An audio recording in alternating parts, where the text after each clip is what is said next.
Assalamualaikum warahmatullahi wabarakatuh. Waalaikumsalam warahmatullahi wabarakatuh. Alhamdulillahirabbil alamin. Wabillahi nasta'in wa ala wabarakatuh. Wa ala alihi wasallam. Amma ba'du.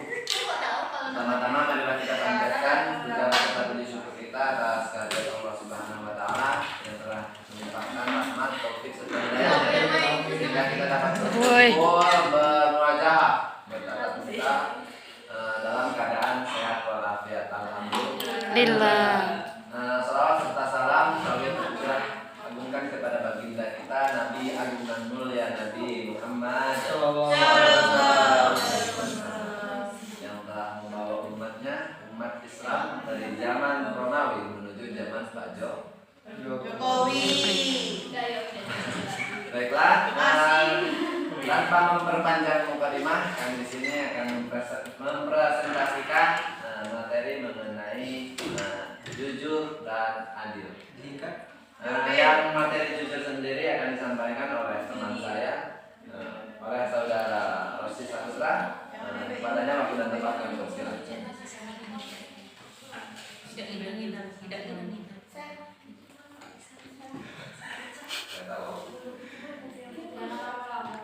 Baik, bismillahirrahmanirrahim. Assalamualaikum warahmatullahi wabarakatuh. Waalaikumsalam warahmatullahi wabarakatuh. Terima kasih kepada teman-teman. Baik, di sini materi kami jujur dan adil ya. Jurdil ya. Jurdil. Jujur dan adil.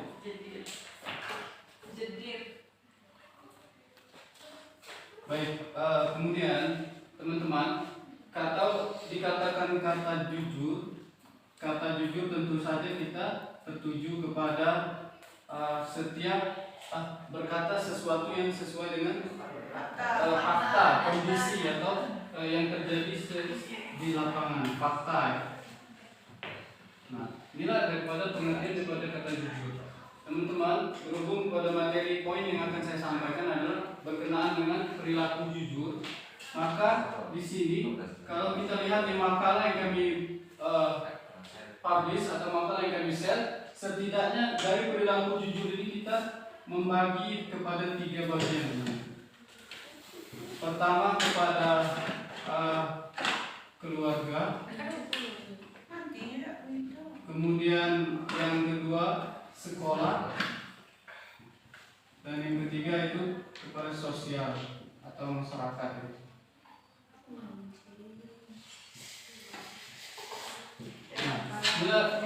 Perilaku jujur yang harus kita terapkan di dalam kehidupan sehari-hari.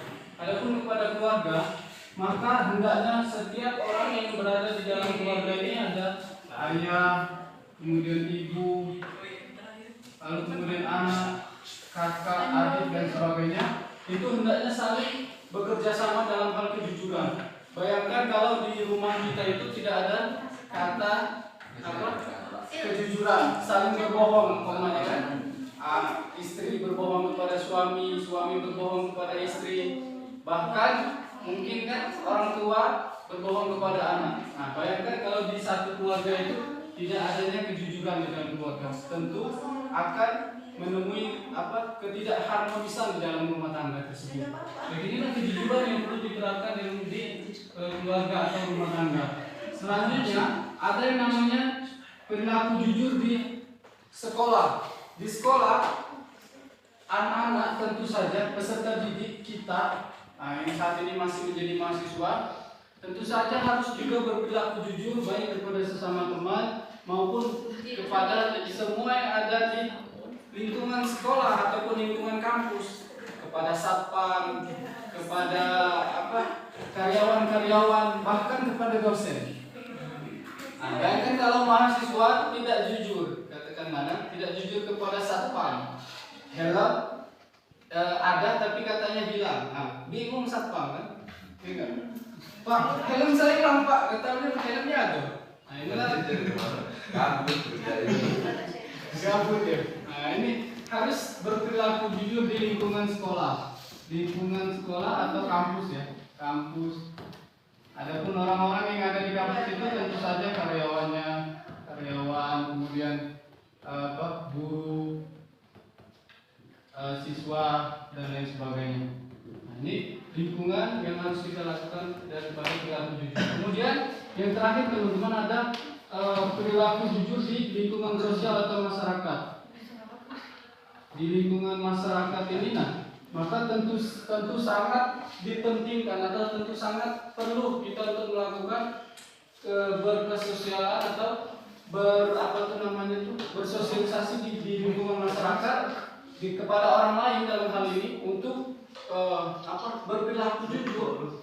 Nah, sesama teman di lingkungan masyarakat, kalau tadi teman di sekolah, maka teman di lingkungan masyarakat atau orang-orang yang sosialisasinya sudah sangat dekat, umpama katakanlah satu sama lain antara cewek dan cowok. Nah, ini harus ada kesepahaman dalam hal kejujuran, apalagi orang yang sedang berpasangan, ya enggak?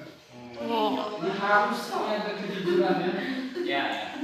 Ini di dalam hal masyarakat. Tentu di masyarakat itu ada lingkungan, ya. Lingkungan. Dalam lingkungan ini ada tentu saja ada kepala sekolah, ada misalnya ketua FP, kemudian ketua FP dan sebagainya. Maka apa efek daripada perilaku jujur ini?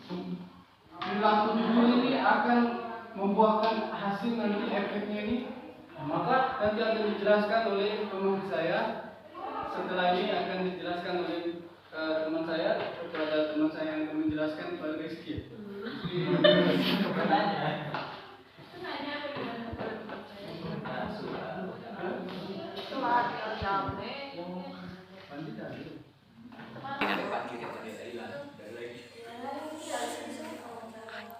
Baiklah, untuk melanjutkan materi selanjutnya yaitu mengenai keadilan.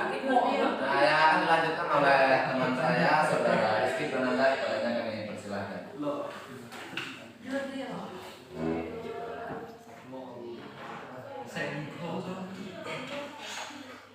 Baik, di sini saya melanjutkan materi mengenai perilaku jujur dan adil tadi, yang mana secara pengertian telah dijelaskan oleh saudara kita tadi atau sahabat saya tadi, yaitu Rosi Saputra. Di sini saya ingin sedikit menyampaikan mengenai berdasarkan perilaku jujur, ada beberapa cara kita untuk menerapkan perilaku jujur dalam kehidupan kita sehari-hari, di mana perilaku jujur ini bisa kita terapkan di dalam 3 ranah lingkungan, yaitu yang pertama yaitu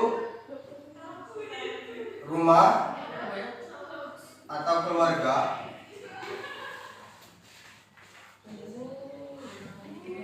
Yang kedua yaitu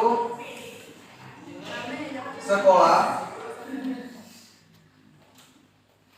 Yang ketiga yaitu masyarakat atau lingkungan tempat kita bersosialisasi sehari-hari, yaitu masyarakat.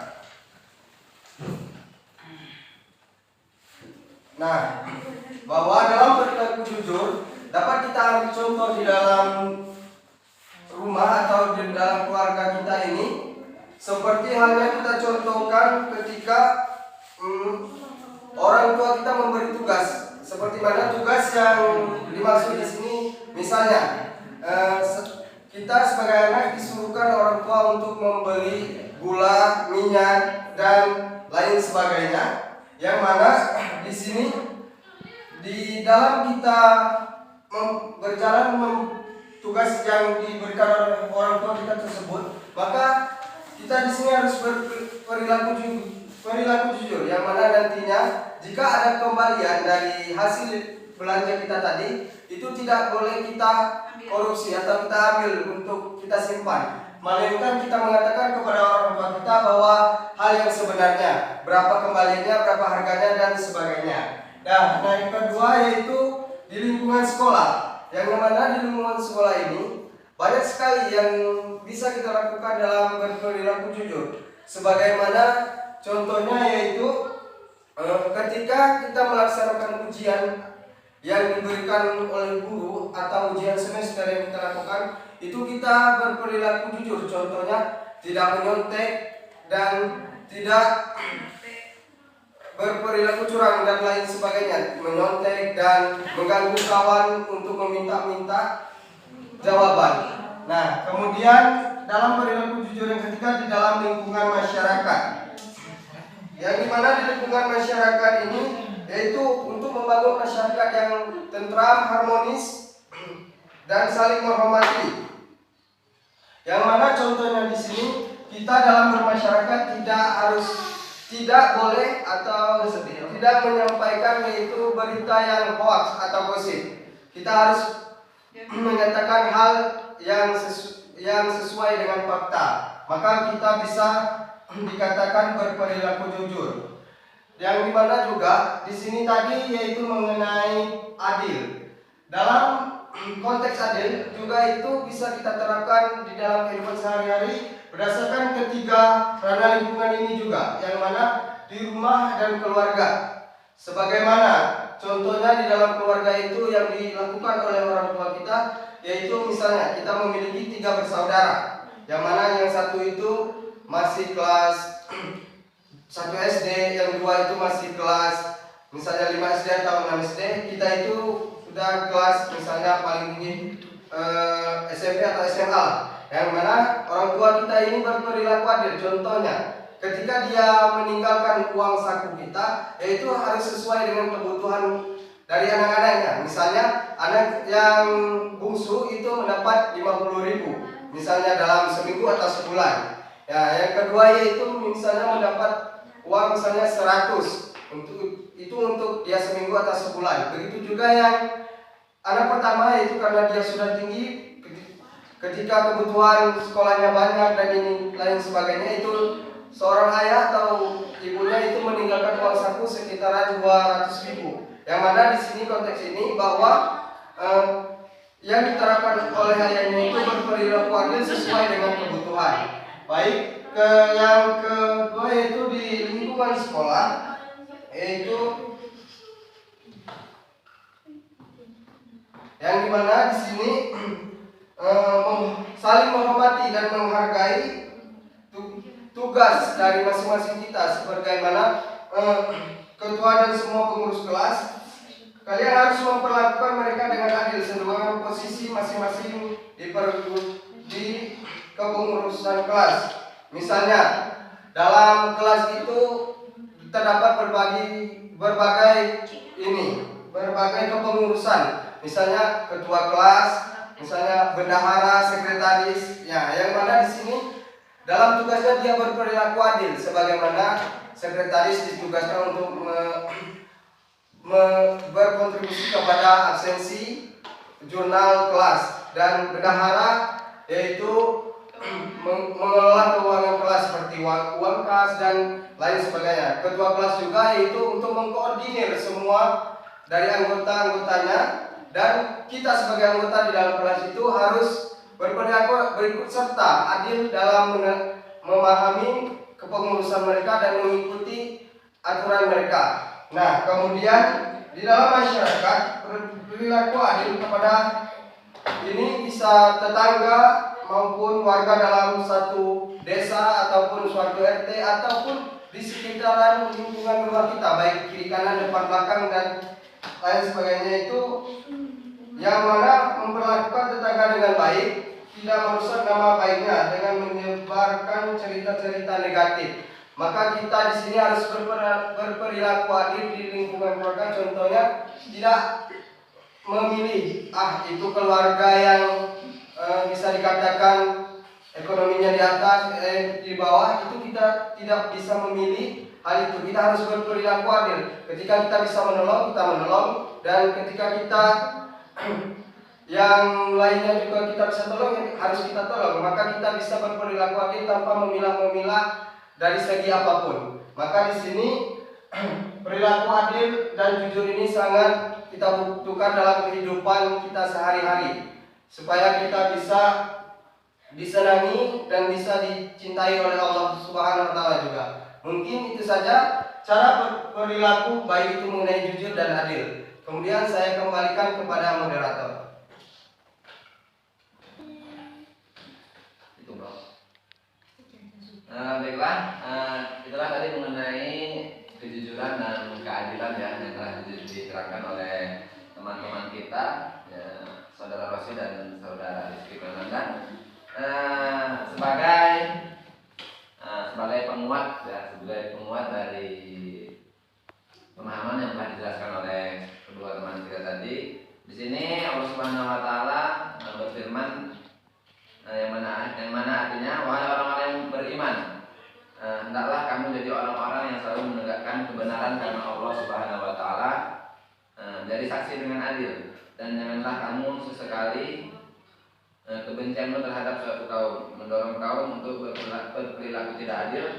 Berlaku adillah, karena adil itu lebih dekat kepada takwa, dan bertakwalah kepada Allah Subhanahu Wa Taala. Sungguh Allah Maha mengetahui terhadap apa yang kamu kerjakan. Jadi itu Quran surah Al-Maidah ayat 8 ya.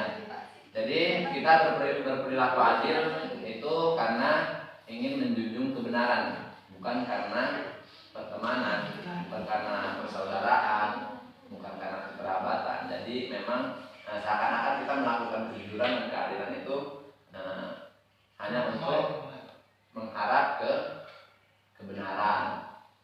Jadi itu mengenai materi kita pada hari ini ya, kurang lebih kami mohon maaf. Maka kami akhiri presentasi pada kesempatan pagi hari ini dengan mengucapkan biqaulina alhamdulillah. Baiklah, saya moderator pamit undur diri. Saya akhiri. Wassalamualaikum warahmatullahi wabarakatuh.